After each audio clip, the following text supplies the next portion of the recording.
Welcome back to Financial Clinic Podcast by Kem Financial. Saya Ligwina Hananto.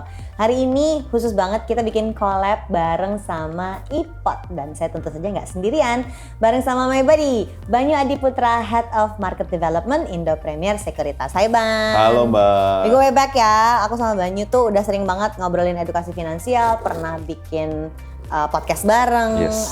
Jadi syuting bareng sekarang seru banget. Dalam rangka collab ini, Kem Financial sama iPod itu udah pernah bikin kelas saham ya, dan seru banget waktu bikin kelas saham itu. Rasanya kok sayang banget cuman di kelas saham itu aja selesai edukasinya. Makanya kali ini, di podcast kali ini, kita mau ngebahas beberapa pertanyaan yang banyak banget ditanyain waktu kita lagi gelar kelasnya, supaya kalian yang nonton punya kesempatan juga untuk belajar. Ban, Yes. di akhir 2021 kemarin, gue tuh dikirimin hasil riset sebuah lembaga berbasis AI yang memonitor obrolan netizen. Dan ternyata katanya topik investasi yang paling hit sepanjang 2021 itu ada 2, saham sama kripto. Nice. Nah, jadi pas banget kan? Oke, kalau gitu gue harus nih ngobrolin saham sama lo. Pertanyaan yang paling hakiki, semuanya pasti akan bertanya begini, gimana caranya kalau aku mau mulai investasi saham? Gimana Bang? Nah, ini biasanya gue lakukan atau gue terapin itu buat investasi apapun, termasuk tentunya investasi saham. Jadi sebelum kita investasi itu harus siapin ada yang namanya 3M. Ya, 3M ini Banyu sering banget bahas ini, tapi ini penting banget biar lebih banyak lagi orang tahu. Gimana? Ya. 3M itu apa aja, Man? 3M, M yang pertama adalah money, duit. Yang kedua mindset, pola pikir. Yang ketiga method. Maksudnya apa tuh? Oke. Pertama. Money sekarang berarti yang pertama money dulu. Money. Ya udahlah, kita kalau mau invest udah pasti butuh duit dong. Tapi berarti harus ada dulu duitnya. Harus ada dulu. Nggak boleh kita pakai duit orang, Nggak boleh lah. pinjam, Iya. titip-titip, nggak perlu bisa, ya, nggak nggak perlu. perlu. Jadi harus punya uangnya dulu. Harus punya uangnya dulu, tahu tujuan lo apa, lo udah pasti udah sering banget. Kalau udah punya duitnya, biasanya itu orang loss-nya di mindset. Yang paling susah kayaknya ini. Punya duit banyak, mindsetnya masih kacau. Mindsetnya pokoknya kalau return tinggi, belum tentu risikonya tinggi juga. Padahal justru itu udah pasti. Ada investasi yang nawarin yang tertinggi, udah pasti risikonya juga tinggi. Nah itu yang sering banget orang-orang yang even udah punya money itu, udah punya duit, itu miss di situ. Mindset kayak gini yang akhirnya bikin orang terjebak, bikin orang kepleset, bikin orang loss yang tidak terkendali. Kalau loss itu kan biasa sebenarnya dari investasi ya, itu kan mindset juga ya. Yeah. Tapi banyak sekali orang nggak siap untuk masuk ke investasi, apalagi investasi saham. Yes, makanya banyak banget investasi bodong kan. Tahun lalu itu, kalau nggak salah kerugian investasi bodong itu sampai 7 triliun loh Mbak. 7 triliun itu kan duit semua itu. Berarti kan orang-orang tuh Berarti punya uangnya? punya uangnya. Jadi M yang pertama dipenuhin. Udah ada Tapi checklist. M yang kedua nggak berhasil. Mindset yang kedua, mereka banyak loss di situ. Oke. Akhirnya ya rugi semuanya karena mindsetnya mereka udah sesat duluan. Ya kayak investasi saham kan berarti kan potensi returnnya emang tinggi, tapi kan potensi risikonya kan juga tinggi. Tinggal lo siap apa enggak. Nah, kalau kita ngomongin mindset dulu sebelum nanti ke method. Kalau method kan berarti udah ilmu dong ya Ban ya. Yes. Nah, kalau di mindset itu berarti turunannya banyak banget ya. Banget. Turunannya termasuk misalnya tadi lo bahas tujuan lo apa, turunannya termasuk soal kalau invest itu harus siap untung dan siap rugi. Kalau invest itu berarti juga ngerti ini investasinya buat apa. Banyak banget turunannya si mindset ini sebetulnya. Banyak banget, even mindsetnya itu 2 kali kan kita butuhin. Pertama sebelum invest, kedua oke nih kita udah invest. Nah itu kan mindsetnya kan harus di-maintain kan. Kalau lagi turun gimana, lagi naik gimana, jangan greedy dan segala macam. Oh itu Jadi kompleks mental kamu udah siap apa belum untuk jadi investor? Itu pertanyaan yang penting untuk kita tanyakan ke diri sendiri. Jadi kalau ada yang merasa aku belum siap invest, nggak apa-apa juga kan ya? Nggak apa-apa juga. Jangan ikut-ikutan doang, karena ketika rugi yang tanggung jawab diri sendiri. Yes. Yang ketiga method apa aja? Baru yang ketiga kita duitnya udah siap, pola pikirnya udah lurus, baru method. Method kalau kita ngomong saham, berarti kan kita harus nge-treat saham itu sebagai bisnis. Artinya at least ada 2 analisis yang harus kita pakai, fundamental sama technical kalau teman-teman mau benar-benar maksimalin returnnya. Gue ada pertanyaan tentang fundamental dan technical, tapi ntar dulu. Kalian makanya jangan kemana-mana, harus nonton terus. Sekarang Ban, abis kita ngomongin money, mindset sama method, gue pengen tanya apa bedanya investor sama trader saham. Ini bukan jadi kayak mazhab satu lebih benar dan satunya salah, nggak gitu kan ya. Yes. Tapi banyak banget yang mempertanyakan, oh kalau gue investor, oh kalau gue trader, terus nanti selek-selekan, itu lebih bagus, itu lebih jelek, ada yang kayak gitu. Sebenarnya nggak kayak gitu. Sebenarnya bedanya apa sih? Gitu. Bedanya lebih ke ini aja sih, time horizonnya. Kalau trader itu lebih pendek. Jadi Ya. biasanya gini, kita mau taruh duit kita di saham, itu kan ada dua pilihan kan. Kita mau benar-benar invest di perusahaan itu, jadi kita ikutin bisnisnya. Kalau misalnya kurang oke kita invest di tempat lain, atau ya udah kita cuma lihat perusahaannya apa, nggak terlalu dipikirin. Yang penting kita maksimalin profit kita. Kita maksimalin, oh ini lagi cuan sekian persen atau lagi loss sekian persen. Nah itu namanya trader. Makanya biasanya yang investor itu memang beratnya tuh di analisis fundamental. Analisis fundamental dia harus tahu bisnisnya apa. Nggak sempet analisis ban. Iya, nah itu mindset. Iya kan tuh mindset ya, bener ya. Mindset. Money, mindset sama method. Investor itu money, mindset, methodnya kayak apa? Trader itu money, mindset sama methodnya kayak apa? Yang gampang dimengerti aja. Yang gampang. Kalau money biasanya jelas ya. Money kan ya udahlah, kita udah tahu misalnya tiap bulan atau tiap hari kalau trader itu kayak gimana. Nah, mindsetnya biasanya itu perbedaannya udah mulai kelihatan tuh. Ya. Investor ingat mindsetnya adalah jangka panjang. Jadi apapun yang terjadi di saham kita, di portofolio kita, ya udah, gue butuh 100 juta. Nah, sedangkan dari saham ini kita masih cuan sih, tapi cuannya masih 20 juta. Ya tahan dulu, orang kita tujuannya 100 juta gitu kan. Nah, kalau trader, mindsetnya itu dia lebih short term, lebih jangka pendek. Jadi, dia butuh 100 juta, tapi untuk bulan ini atau untuk minggu ini biasanya. Jadi sehingga dia perlu jual beli lebih sering, kebanyakan trader begitu? Benar, sebenarnya nggak harus jual lebih sering, cuma biasanya karena memang saham itu volatile banget. Dia cari spreadnya. Mau nggak mau kan, ya udah nih saham lagi naik nih, terus mau turun, jangan sebelum turun jual lagi, nanti beli lagi. Jadi pasti frekuensinya akan lebih sering. Yang menyebabkan mentalnya beda banget dong antara si investor sama si trader ini. Betul. Dan ini nggak ada benar salah, tapi kamu siapnya yang mana. Jadi jangan sampai orang yang ternyata mentalnya belum siap masuk jadi trader, atau marah orang yang tadinya mentalnya sebenarnya trader masuk jadi investor. Terbalik ya kalau kayak gitu. Nah, ini ada kaitannya sama yang ketiga, perbedaannya di method. Si method, oke. Metodenya adalah kalau investor biasanya berat di fundamental. Kita harus pelajarin dulu bisnisnya apa, laporan keuangan gimana, ini siapa yang punya. Karena kan kita mau jangka panjang nih. Gitu. Nah, kalau trader, ya udah, perusahaannya mau jual apapun, gue nggak peduli lah. Yang penting harganya naik, gue cuan, harga turun, gue rugi. Kan gitu kan. Berarti dia lebih banyak pakai analisis technical. Jadi based on historical price-nya, jadi harga selama ini harganya gimana sih, pergerakannya naik turunnya kayak gimana? Oh, kalau gitu kalau selama ini turun atau naik, coba kita prediksi kayaknya abis ini nih naiknya di harga sekian deh. Nah, disitulah beratnya antara investor sama trader. Diulang, Ban. Karena langsung yang nonton tunggu itu apa maksudnya? Diulang, tenang. Mari kita ulang-ulang biar lebih paham. Oke. Balik ke si pertanyaan yang akan juga ditanyakan oleh banyak orang. Apa sih pengertiannya analisis fundamental dan analisis teknikal? Gue tuh belajarnya satu semester tuh, satu semester fundamental, satu semester teknikal. Itu waktu gue ambil master. Tapi kan orang nggak perlu kuliah bertahun-tahun, bersemester-semester untuk ngerti ini sebetulnya. Menurut gue ini udah harus jadi pengetahuan umum yang diketahui banyak orang dong. Benar. Dengan segitu banyak orang tertarik sama saham, jadi kita harus kayak potong kompas nih, orang harus tahu lebih banyak. Pertanyaan itu tadi, apa sih pengertiannya analisis fundamental dan analisis teknikal?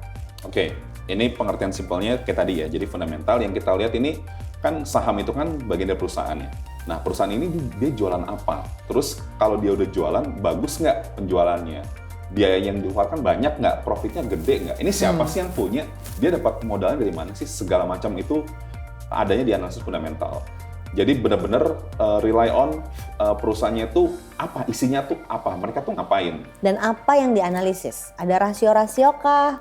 Baca laporan keuangan kah? Kayak apa? Nah, ketika kita bicara investasi saham, itu pasti kita mau nggak mau harus mindsetnya kita berinvestasi di suatu bisnis. Balikin lagi bahwa beli saham itu adalah beli kepemilikan sebuah perusahaan terbuka gitu kan? Benar. Misalnya gini, gue ke lo nih datang, Mbak Wina, gue mau jualan makaroni, gue butuh duit 50 juta. Lo akan langsung ngasih nggak? Kayaknya enggak, Ban, karena lu nggak ada pengalaman dagang deh. Apa yang membuat lo memberikan gue 50 juta? Kalau misalnya lu punya pengalaman dagang, ada track recordnya, walaupun pernah gagal, tapi gue lihat, oh dia bisa jualan kok, dia amanah kok orangnya, dia udah nunjukin kalau ternyata outletnya udah ada 13 gitu misalnya, gitu kan? Benar, lo kan pasti akan nanya dong, lo kenapa jualan makaroni? Pertama, gue jelasin, oke, make sense, lo mau buka di mana aja, lo butuh berapa aja. Ini kan soal gue percaya atau enggak buat naruh uang di tempat lo gitu ya? Benar. Kalau lo melihat, oh kayaknya prospeknya bagus nih, orang Indonesia emang suka makaroni nih. Ya udah, kalau gua kasih 50 juta, gua kan pasti akan expect akan dapat lebih dari 50 juta dong. Karena gua invest Untungnya di situ. apa buat gue gitu. Untungnya apa buat gua? Baru lo invest di situ. Ini fundamental analysis. Ini fundamental analysis. Dibikin gampang.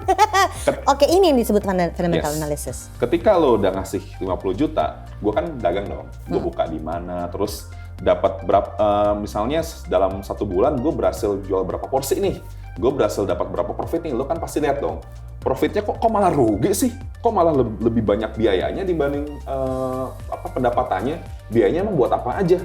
Nah, itu kan juga fundamental analysis. Bedanya kalau kita bicara saham, keuangan tadi itu kita lihat di laporan keuangan. Dan Jadi perusahaan-perusahaan yang terdaftar di Bursa Efek itu adalah perusahaan terbuka yang laporannya jadi tersedia untuk publik, kita bisa lihat semuanya. Jadi nanti kewajiban gue nih, karena gue udah dapat 50 juta dari Mbak Wina, setiap 3 bulan sekali gue ngasih laporan. Nih Mbak Wina, nih laporan 3 bulan ini, gue penjualannya, pendapatannya sekian, pengeluaran sekian, profitnya sekian. Nih lo pelajarin deh, nanti kan lo pasti akan nanyain, wah kok kayak gini, kok bebannya banyak di biaya hedon-hedon nih. Nah itu kan lo pasti akan nanya ke gue kan. Kalau lo ngeliat, kok banyakkan biayanya segala macam, gue kayaknya nggak butuh lagi investasi ini, gue invest di orang lain aja atau di tempat lain. Nah, sama kayak gitu. Kenapa? Karena kalau kita bicara saham itu kan kenapa sih kita bisa beli? Karena perusahaan itu butuh modal. Butuh modal, akhirnya dia nawarin sahamnya ke orang-orang kayak kita. Hey, gue butuh jualan ini nih, butuh jual buat bisnis gue. Lo mau nggak join-joinan patungan sama gue? Cara meyakinkannya gimana? Kayak tadi. Gue itu adalah perusahaan ini, gue mau memperdagangkan ini, lo tertarik nggak sama prospek kita? Kalau misalnya tertarik silahkan join, tapi kalau nggak silahkan cari yang lain. Nah, untuk make sure bahwa perusahaan ini memang sesuai sama investornya, dia kan pasti tadi balik lagi setiap 3 bulan sekali kasih laporan. Nih laporan keuangan gue kayak gini ya, silakan lo pelajarin. Belajar membaca si laporan keuangan itu beserta rasio-rasionya untuk lihat apakah performance perusahaannya bagus atau enggak. Benar, karena laporan keuangan ibarat kalau kita kayak kita medical check up aja, ya nggak? Kita medical check up, ternyata nih gulanya naik nih, asam uratnya tinggi. Nah, sama, kesehatan perusahaan itu dinilai dari keuangannya. Seberapa sehat dia menjalankan bisnisnya sehingga kita pede untuk ngasih 50 juta misalnya, untuk dapat lebih dari 50 juta. Oke, sederhananya jadi fundamental analysis itu adalah hasil kita menganalisis laporan keuangan perusahaan publik sehingga kita percaya sama perusahaan publik itu untuk naruh uang kita di situ. Benar. Sederhananya kayak gitu. Yes. Tapi kan banyak orang yang katanya nih Ban, sahamnya ini lagi turun jadi kita beli yuk nanti dia akan naik. Yang kayak gitu itu apakah itu technical? Nah, apa itu namanya spekulasi? Nah gini, nature-nya saham itu kan pasti harganya naik turun tuh. Setiap hari pasti naik, pasti turun. Cuma balik lagi, kalau kita yakin sama perusahaan ini kan kita yakin ketika misalnya, balik lagi, tujuan lo apa? Tujuan lo mau merit 5 tahun lagi. Kalau kita yakin 5 tahun lagi harganya akan naik tinggi, ya udah naik turun sekarang, kita nggak terlalu peduli. Bahkan kalau lagi turun, Kita justru ikut itu beli. bonus, jadi kayak diskon kan. Ya kita top up, karena gue yakin kok 5 tahun ke depan harganya akan naik segini. Gitu. Kalau misalnya kita chipin 50 juta di harga misalnya 10.000, sedangkan pas habis kita chipin harganya turun, kan kita pasti biasanya nyesel dong. Ya kalau gitu gue nggak masuk Ini itu. diskusi di WAG nih kayak gini nih. Iya. Di antara teman-teman yang investasi, ya gue baru masuk dia turun, atau ya gue udah jual dia malah naik lagi, sering banget kayak gitu kan. Iya. Kayak kita misalnya beli tas deh, misalnya beli tas harganya 5 juta lah, 5 juta yaudah gue beli 5 juta, besoknya diskon 10% kan, kesel kan? Ya tau gitu gue beli sekarang. Nah, untuk tahu kapan beli waktu yang tepat, itu makanya pakai analisis technical. Oke, Karena jadi melihat harganya- pergerakan secara teknis gitu. Yes, cuma balik lagi, biasanya nih Mbak Wina, investor-investor atau orang-orang yang baru mulai investasi saham, lebih sukanya langsung belajar technical. Karena kan, wah kayaknya seru nih, belajar garis-garis segala iya. macam. Cuma kan balik Lihat lagi, grafik ya. lihat grafik.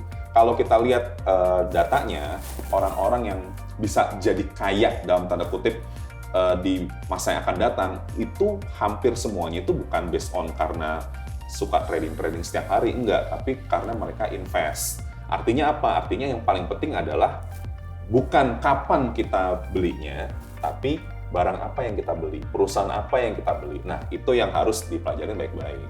Oke. Tentu saja ngomongin fundamental dan technical analysis nggak bisa dalam podcast setengah jam karena ini banyak banget. Jadi kalian cek-cek lah di Instagramnya Ipot dan Kiam_Financial untuk lihat kalau ada kelas-kelas saham yang mereka lagi gelar, kami lagi gelar, dan kamu bisa ikutan belajar supaya update terus ilmunya. Karena menurutku belajar analisis fundamental dan technical zaman dulu sampai sekarang pun harus diupdate terus. Sekarang kita yang lebih teknis nih. Yeah. Indikator penting apa jadinya yang perlu diperhatikan kalau kita mau investasi saham? Oke, ini kita yang basic dulu ya, balik lagi. Ini ada misalnya namanya perusahaan Banyu Sentuhan Abadi. Ini beneran lagi ada namanya. Ada lagi? Ada lagi bener. Wah, Banyu Sentuhan Abadi ini IPO, tercatat di Bursa Efek. Jadi kan dalam kata lain, dia lagi nawarin diri nih, halo gue butuh invest duit dong nih. ke gue gitu ya. Gue butuh duit buat jalanin bisnis gue. Berarti kan dia harus perkenalan diri dulu dong, dia tuh siapa dan segala macam. Nah itu tuh ada tuh, dia kalau udah IPO, kita udah tahu nih Banyu Sentuhan Abadi ini jualan apa sih dan segala macam. Ini siapa yang punya sih? Nah itu yang pertama harus kita pelajarin. Ini perusahaan apa pertama, terus jualan apa. Kalau jualannya misalnya sesuatu yang kita nggak suka, nggak cocok, misalnya kita syariah banget, tapi dia jualan minuman keras, ya nggak usah gitu. Ngapain orang Nggak kita nyambung sama apa yang kita percaya. nggak nyambung sama value kita juga nggak konsumsi, ya buat apa gitu. Pertama, abis itu biasanya yang harus dilihat ini punya siapa biasanya ya. Ini yang ngejalanin siapa sih, orang-orangnya kayak apa gitu. Si manajemennya berpengaruh ya. Manajemen Ganti CEO berpengaruh. tuh bisa mempengaruhi harga saham ya. Wah banget. Dan karena bukan cuma itu aja Mbak. Misalnya nih ya, perusahaan bagus nih, laporan keuangannya bagus segala macam, cuma karena manajemennya nakal, ternyata nggak comply segala macam, itu kan jadi ya ternyata Nggak percaya dong. nggak percaya, berarti selama ini bisnisnya nggak bener segala macam. Wah itu sangat berpengaruh. Makanya memang walaupun based on quality, kita perlu tahu lah kira-kira ini siapa sih, CEO-nya siapa. Oh CEO-nya udah pengalaman di sini, oke siap nih. Kalau udah kenal kan, udah cocok nih sama produknya dan segala macam, baru kita lihat tuh yang tadi laporan keuangannya. Nah, laporan keuangan sebenarnya emang harus rinci, cuma biasanya yang kita lihat simple kok, semua orang bisa pelajarin. Pertama, pendapatannya berapa? Oke. Revenue-nya berapa? Sales-nya berapa banyak? Terus pengeluarannya berapa? Profit-nya berapa? Itu dulu. Sesederhana itu sebetulnya untuk memulai. Itu. Oke. Kalau kita lihat, ya belum apa-apa udah rugi, belum apa-apa profitnya juga kecil, ya jangan di invest. Apakah ini artinya secara fundamental dia nggak kuat perusahaannya? Secara fundamental bisa dibilang kayak gitu. Nah, terus kan dari mana Mas Banyu tahu profitnya? Misalnya dia profitnya 15%. Kita tahu dari mana profitnya 15% itu bagus apa enggak? Nah, biasanya kita akan compare tuh perusahaan ini, si Banyu Sentuhan Abadi ini, dengan perusahaan-perusahaan yang lain yang jual produk yang kurang lebih sama. Oke. Wah, ternyata kalau dibandingin sama perusahaan-perusahaan yang lain, profitnya kecil. Mendingan gue invest yang tempat lain dong. Nah, yang kayak gitu-gitu yang harus diperhatiin. Nah, biasanya itu kalau teman-teman suka dengar yang, wah rasio keuangan dan segala macam, itu memang untuk memudahkan. Jadi teman-teman gak usah ngitung, wah ini bagi ini berapa, itu udah langsung Udah ada ketahuan. rasionya. Udah ada rasionya. Nah, rasio itu kenapa bisa ada? Karena dia membandingkan antara perusahaan satu dengan perusahaan yang lain. Oke, contoh gampangnya misalnya di portofolio aku pengen ada saham perbankan deh, misalnya. Saham perbankan kita milih saham perbankan A, perbankan B, perbankan C, berarti di situ kita mau lihat rasionya dong. Benar. Untuk bisa di-compare karena sama-sama di industri yang sama. Gitu Yes. ya kira-kira ya Ban ya? Benar. Nah, ini ada kaitannya juga nih sama diversifikasi. Kan kalau kita invest saham kan saham tuh ada banyak kan. Ada yang di banking, ada yang di consumer goods, ada yang di energi. Kita idealnya itu ya at least kalau kita belum tahu nih kira-kira industri mana yang bagus ya bagusnya kita diversify aja gitu. Oh, ada yang saham di bank, misalnya di sektor apa tergantung siapa yang cocok. Nah, nanti baru kita lihat nih, misalnya di industri banking, kan nggak mungkin dong kita beli semua saham bank di bursa, kan nggak mungkin. Uangnya nggak cukup juga. Uangnya nggak cukup juga. Ya satu aja kan lumayan Iya. kan harus ininya kan. Ya berarti kan kita harus milih satu apa dua. Nah, gimana cara filternya? Ya tadi, bandingin nih, bank A rasionya segini, bank B rasio segini, bank C segini. Oh, kayaknya ini yang paling bagus nih. Baru masuk di situ. Ya, Banyu pernah ngasih tips sama aku, perhatiin waktu itu rasio apa ya Ban? Dan lo bilang si bank yang ini nih dicek 3 bulan ke belakang, 3 tahun ke belakang bahkan ya lo bilangnya, 3 tahun Iya, atau 3 bulan biasa 3 tahun. Itu konsisten dia selalu yang paling besar. Di situ oh iya benar gitu ya cara ngelihatnya. Jadi angkanya nggak bohong kalau kita compare. Mungkin kalau dia berdiri sendiri rasio itu nggak ada artinya ya. Benar. Ada rasio terhadap satu saham perbankan. Nggak ada artinya, tapi begitu di-compare baru kelihatan, oh maksudnya gini. Mungkin cara gampangnya gini, untuk lihat Linguini itu gemuk atau tidak, itu harus dibandingkan berdiri di antara teman-temannya yang lain. Sehingga kelihatan, oh iya gemuk, oh iya nggak, dia kurus. Ada comparisonnya gitu, kayak harga mahal murah juga gitu kan. Benar, satu liatin dulu nih, kedua yaitu tadi ngecek. Wah, ternyata kolesterolnya 200. Yang ini 150. Dibanding kemana?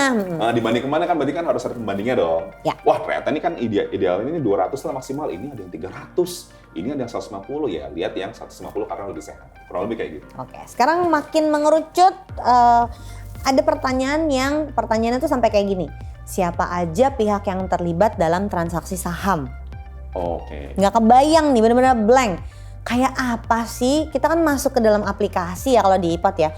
Terus aku klik ini tuh sebenarnya siapa aja yang terlibat di dalamnya? Gitu dong orang mikirnya, Ban. Ya, pihaknya siapa aja tuh banyak. Cuma yang paling penting ini ada beberapa doang sih. Jadi misalnya nih kayak tadi, gue ucap-ucap datang, gue mau bikin bisnis, gue mau jualan makaroni. Nah, gue ini adalah sebagai emiten, perusahaan tercatat yang sahamnya dijual di Oke, istilahnya tadi, emiten adalah perusahaan yang tercatat di Bursa Efek Indonesia. Jadi dia mendaftarkan diri dan inilah yang kemudian disebut sebagai perusahaan publik. Saham perusahaannya ini yang kemudian diperjualbelikan. Benar. Oke, Nah, emiten namanya. emiten, perusahaan tercatat. Nah, dia kan jual di Bursa Efek. Bursa Efek itu sebagai marketplace-nya. Ketika dia jualan, itu biasanya gue nggak bisa langsung. Ada perantaranya, ada brokernya. Nah, brokernya itu namanya perusahaan sekuritas. Ya. Jadi peraturannya kalau kita mau beli saham itu wajib mesti lewat perusahaan sekuritas atau istilahnya itu namanya broker. Yang sekarang semua transaksinya digital, tapi zaman dahulu kala si broker ini ada di gedung bursa dan kita harus telepon dia ya. Ya. Telepon, Kak, aku mau beli sahamnya ya. Oke, beli ya sebentar ya. Terus nanti dia nulis kan di papannya. Zaman dulu kan nulis di papan gitu. Parah. Kita juga nggak tahu sih itu. Zaman kita masih kecil itu. Iya. Enggak, beneran. Zaman dulu tuh jadi kalau orang mau beli harus ada yang bilang, si brokernya itu akan bilang, ada yang mau beli nih. Bener. Maka akan ada broker yang bilang, oke nih gue ada yang mau jual. Terus ketemu di tengah-tengah gitu ya. Logikanya gitu kan ya. Tapi sekarang semuanya digital. Jadi broker sama broker itu secara digital ketemu dan transaksinya terjadi. Digital benar. Jadi misalnya gini, gue investor. Gue mau beli saham si PT Makaroni Terbuka ini. Maka gue akan masuk ke iPod, terus gue masukin nih transaksinya ke iPod, apa yang gue lakukan? Jadi ini misalnya nih ada saham ABCD gitu ya, harganya kan 10.000 nih. Ya terserah lo kalau mau beli 10.000 silakan, bisa langsung dapat. Tapi kalau lo melihat kayaknya ini bisa gue tawar, ya biasalah kita kan kalau ke pasar kan suka nawar-nawar kan. Boleh, wah nawar digital jadi. Nawar digital. Gue mau beli di 9.950, boleh nggak? Lumayan kan kalau gue beli banyak kan. Terus kita masukin dong angkanya. Masukin angkanya. Apakah pasti dapat? Ya belum tentu. Kalau misalnya nggak cocok, ya nggak akan dapat. Sama aja kayak kita beli di pasar kan juga kayak gitu. Jadi secara digital dicariin hasil gua ngebid 9.900 tadi, dicariin nih secara digital siapa yang mau beli di jual di 9.900. Siapa yang mau jual. Jadi sama persis kayak kita berdagang di pasar tradisional, bedanya ini fully udah digital sekarang. Oke, berarti siapa aja yang terlibat? Ada investornya. Investor kita yang beli ya, kita yang beli saham ya. Itu investor, terus beli apa? Beli sahamnya emiten di Bursa Efek Indonesia. Lewat sekuritas. Jadi ada 4. Selain si investornya ada yang jual dan ada yang beli. Ya, jadi mungkin ada yang nggak kebayang ya, jual beli saham tuh gimana sih? Bukan kayak kita lagi pasang judi bola gitu, bukan? Itu lebih ke saya mau beli dan ada yang mau jual. Jadi harus terjadi transaksinya. Jadi yang disebut jual beli itu terjadi transaksinya, saya mau jual dan saya mau beli. Untungnya jadi gimana? Ini pertanyaan yang basic banget tapi setiap kelas pasti ada yang nanya. Oke. Untungnya ini sama kayak kita beli, misalnya kita beli tas ya. Kita beli tas 5 juta terus kita pakai. Biasanya kan kalau tas itu kan ya udah pre-love ya, mau dijual lagi pre-love gitu. Ya pre-love dijual lagi. Cuma kan kalau barang-barang biasa kan biasa karena nilainya turun jadinya ya kita nggak mungkin cuan, nggak mungkin untung dari situ kan. Ternyata bisa naik. Nah kalau misalnya kita beli tas atau koleksi jam yang klasik gitu misalnya, kita beli dulu 10 juta bertahun-tahun sekarang harganya udah naik nih 15 juta. Kalau kita jual 15 juta berarti kan kita akan untung, kita Untungnya akan di jual situ. 5 juta. Sama, saham juga kayak gitu. Oke. Kita beli di 10.000 satu lotnya, terus karena naik turun, kadang-kadang di 9.000, kadang-kadang 8.000, kadang-kadang 15.000, terserah. Kalau kita jual di atas 10.000, di mana itu Itulah sih keuntungannya. harga beli kita bisa untung di situ. Pertama. Yang kedua, bukan cuma itu aja. Jadi karena kita berbaik hati ngasih duit kita untuk modal dia, karena dia udah untung, dia bagiin keuntungannya tuh ke orang-orang kayak tadi kita. Oh, ada bagi profitnya gitu Bagi profit. ke Jadi, pemilik perusahaan. Ke pemilik. Jadi misalnya nih ya, misalnya gue butuh modal 50 juta. Ada yang ngasih 20 juta, ada yang ngasih 10 juta, ada yang ngasih 5 juta, dan sebagainya, sehingga gue dapat 50 juta. Nanti pas sudah gue bisa berbisnis dari situ, gue bisa dapat pendapatan, bisa profit. Profitnya itu gue bagi-bagi, balikin ke mereka lagi, tapi proporsional. Karena 20 juta nih Mbak Wina ngasih gede banget, gue juga kasih lebih gede dibanding yang lain. Nah itu namanya dividen. Jadi ada tadi selisihnya yang namanya capital gain, selisih antara harga jual sama harga beli kita, sama namanya dividen. Jadi ada dua jenis. Dan kan sekarang jadi kalau kita mau jual beli saham, mau jadi investor saham, kita menggunakan aplikasi seperti iPod. Ya. Banyak banget yang nanya, Kak iPod aman nggak? Pertanyaannya kayak gini ya. Tapi it's a valid question Yes. gitu, karena kita akan masukin uang kita ke sebuah aplikasi, ini tuh apa? Orang tuh banyak bertanya kayak gitu. Jadi menjawab pertanyaan itu, aplikasi kayak iPod itu sisi keamanannya kayak apa, Ban? Oke. Balik lagi ya, ketika kita mau beli saham, itu kan harus lewat perusahaan sekuritas. Tadi yang nanya aman apa nggak segala macam, itu bagus banget kalau kalian nanya gitu. Kenapa? Karena sekarang tadi investasi bodong itu banyak terjadi Iya. karena nggak nanya-nanya kayak gitu, ikut-ikutan aja padahal nggak aman. Jadi banyaklah mempertanyakan ini ya, Yes. banyaklah mempertanyakan ini karena uangmu kalau hilang yang rugi kamu sendiri, Benar. ya kan? Oke. Nah, balik lagi ketika kita ngomong aplikasi, itu kan aplikasi punya perusahaan sekuritas. Nah, perusahaan sekuritas apa sih yang aman? Gitu kan. Pertama yang udah pasti harus diawasi sama OJK. Oke. Itu dulu. Kalau sekuritas semuanya diawasi sama OJK. Kemudian kedua merupakan anggota dari Bursa Efek Indonesia.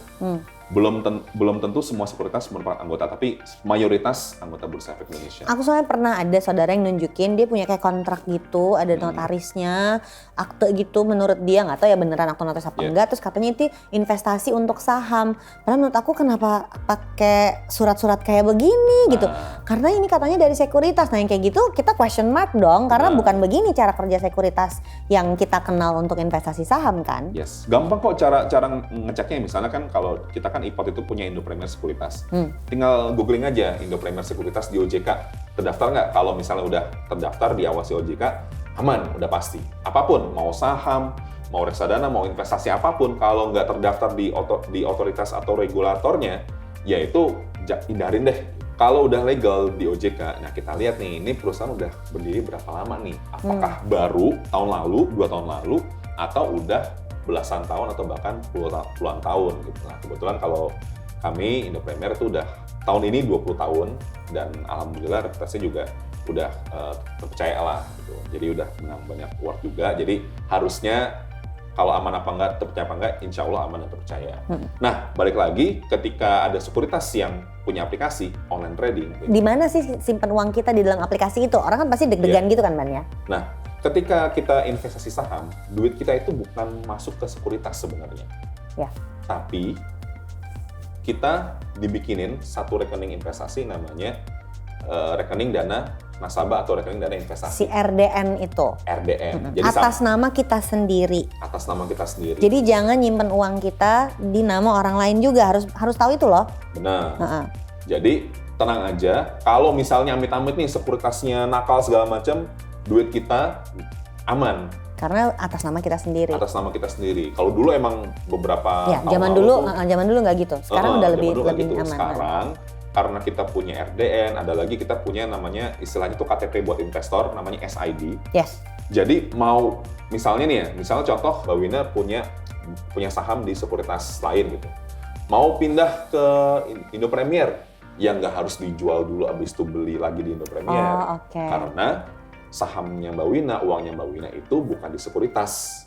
Jadi tinggal tutup rekening yang di perusahaan sekuritas yang lama, yang di Indo Premier udah langsung muncul portofolionya. Oh, udah ada karena memang sahamnya itu bukan punya si sekuritasnya, tapi punya kita sendiri. Mega. Karena atas nama di rekening dana nasabahnya. Benar. Oke, itu penting banget. Satu lagi yang terakhir, soal keamanan investasi saham itu sendiri. Biar semua makin sadar bahwa namanya investasi saham yang nggak akan mungkin aman 100%. Ya. Gimana, Ban? Pertama, definisi aman itu kan biasanya kan aman dalam arti ya udah kita percayain bahwa uang kita bisa naik bisa turun tergantung pasar aja. Jangan sampai ada pihak-pihak lain yang menyalahgunakan dana kita. Tapi kalau misalnya amit-amit nih ada pihak lain yang menyalahgunakan data kita entah gimana pun caranya, nggak usah khawatir juga karena ada yang menjamin. Namanya itu SIPF. Oke, itu gimana? Jadi dia itu menjamin bahwa kalau misalnya nih ya kita punya saham 50 juta gitu misalnya. 50 juta terus amit-amit ternyata 50 jutanya itu hilang gitu aja. Oh, di datanya. Di datanya karena ternyata ada yang nakal dan segala macam. Tenang aja, teman-teman atau investor itu juga pasti akan dapat uang 50 jutanya lagi karena sudah dijamin sama SIPF itu gitu. Jadi kalau misalnya dibilang aman apa enggak, insya Allah pasti aman. Jadi walaupun ternyata amit-amit ternyata nanti jebol, ada yang ngejamin. Udah pasti ada yang ngejamin. Jadi bicara soal keamanan investasi atau jual beli saham lewat aplikasi, dari sisi sekuritasnya dulu dipastikan aman kalau dia anggota dari Bursa Efek Indonesia dan dia diawasi oleh OJK. Yang kedua, kalau kita ngomongin ada apa-apa sama data kita di sana, maka SIPF ini yang bisa melindungi data kita sehingga kita bisa retrieve balik bahwa memang benar uang kita tuh ada sekian juta dalam bentuk saham di sana. Yang ketiga tadi menarik juga soal uang kita itu bukan digondol sama sekuritasnya, tapi ada rekening dana nasabah atas nama kita sendiri. Jadi uangnya tuh bukan kita taruh di tempat orang lain sehingga bisa dibawa kabur, enggak. Rekeningnya tuh memang kalau misalnya aku beli saham perusahaan A, itu benar-benar atas nama aku karena di rekeningnya pun atas nama aku gitu ya. Nah ini kalau kita mau ngomongin apakah aman untuk investasi menggunakan aplikasi untuk jual beli saham. Nah bahkan pas di aplikasi sendiri itu ada ya kayak misalnya kita kalau internet banking kan harus ada username-nya, password-nya. Kalau di iPod pun udah ada juga tuh username-nya ada, password-nya harus masukin. Even ketika mau transaksi, mau beli, mau jual harus insert PIN code-nya dulu. Jadi secure harusnya. Yang nggak aman cuman resiko investasinya. Nah, yang nggak aman cuman itu ya Ban, karena resiko investasi saham selalu ada, makanya kita harus belajar terus. Terakhir nih Ban, untuk penutup. Jadi sekarang setelah semuanya nonton nih, dijelasin tadi beberapa pertanyaan tentang saham yang gampang-gampang udah tahu. Oke, Mas Banyu, sekarang aku mau investasi saham di iPod, gimana caranya? Caranya gampang, teman-teman tinggal download iPod di Play Store maupun App Store. IPOT tulisannya. Nah di situ teman-teman bisa langsung registrasi online. Jadi kebetulan kami itu sekuritas pertama di Indonesia yang bisa full online. Jadi udah nggak perlu kirim-kirim, nggak perlu zaman dulu tuh formulirnya di print, terus di tanda tangan basah gitu ya. Sekarang enggak ya? Sekarang semuanya online, cepet, langsung jadi. Habis udah tinggal biasanya tuh ada yang nanya Mbak, minimal berapa masuknya? Nyiapin uang kan tadi money nomor 1. Nah kebetulan di iPod itu minimum saldonya adalah Rp0. Alias nggak perlu. Nggak harus pembukaan rekening dulu udah sekian rupiah. Nggak harus. Nol aja dulu. Nggak harus, nol aja dulu. Nanti kalau baru mau beli saham atau reksadana, baru diisi. Oke, jadi kita download dulu, langsung register di situ. Kalau itu udah, nanti akan langsung dibukakan RDN-nya di situ juga. Udah ada di situ semua, nanti langsung akan di email segala macam, username-nya apa, passwordnya nanti bikin sendiri, nanti bisa di aplikasi iPod itu udah tinggal langsung login, tinggal pilih deh sahamnya mau apa, reksadana mau apa, mau belajar pun di sana juga kita sediain konten. Jadi nggak cuma saham aja ya, reksadana juga bisa. Kalau udah punya di sekuritas lain, kemudian buka lagi di iPod, itu bakal masalah nggak sih di aplikasinya? Sama sekali nggak. Nggak ada masalah ya? Karena jadi nanti KTP kita cuma satu. Nah, KTP kan cuma satu. Pas kita daftar ke sana, apakah dia akan ngebaca si SID kita itu? SID kita itu? Iya. Biasanya nanti akan dimintain formulir pemindahan rekeningnya gitu. Jadi nanti kalau misalnya wah saya tuh udah jadi investor cuma dari sekuritas lain, nanti tinggal minta di sekuritas lamanya, kirim ke iPod, nanti bisa langsung otomatis langsung disesuaikan semua. Ini menarik banget menurut aku karena jadinya kita mesti tahu juga teknik-tekniknya untuk investasi saham itu kayak apa, punya juga wawasannya untuk investasi saham kayak apa, sekaligus jadi aplikasinya apa sih gitu. Jangan sampai ngaku gaptek ya, terus kita nggak investasi saham hanya gara-gara gaptek. Yeah. Itu aku sih kayaknya. Nggak dong, nggak gitu dong. Jadi harus update sama teknologi yang kekinian. Sekarang investasi segampang ada di handphone kamu masing-masing. Seru banget Ban, terima kasih banyak karena menurut aku ini semua orang harus tahu kalau yang dasar-dasarnya doang. Jadi mudah-mudahan nih abis ini kalian boleh aja tag si Qmin di Instagram @qm_financial atau juga di Instagramnya Indo Premier yang ada centang birunya. Dan kamu boleh kasih, aku mau tanya ini dong tentang saham, aku mau tanya ini dong tentang reksadana, aku mau tanya ini dong. Nanti kita tampung pertanyaannya supaya bisa jadi konten lagi kayak gini dan langsung dibahas panjang lebar. Kamu bisa belajar terus. Terima kasih Banyu udah gabung hari ini. Sama-sama, Kita ngobrol-ngobrol terus lagi ya. Dan buat kalian jangan lupa terus dengerin podcastnya Financial Clinic Podcast by QM Financial. Sampai jumpa di episode selanjutnya. Dadah!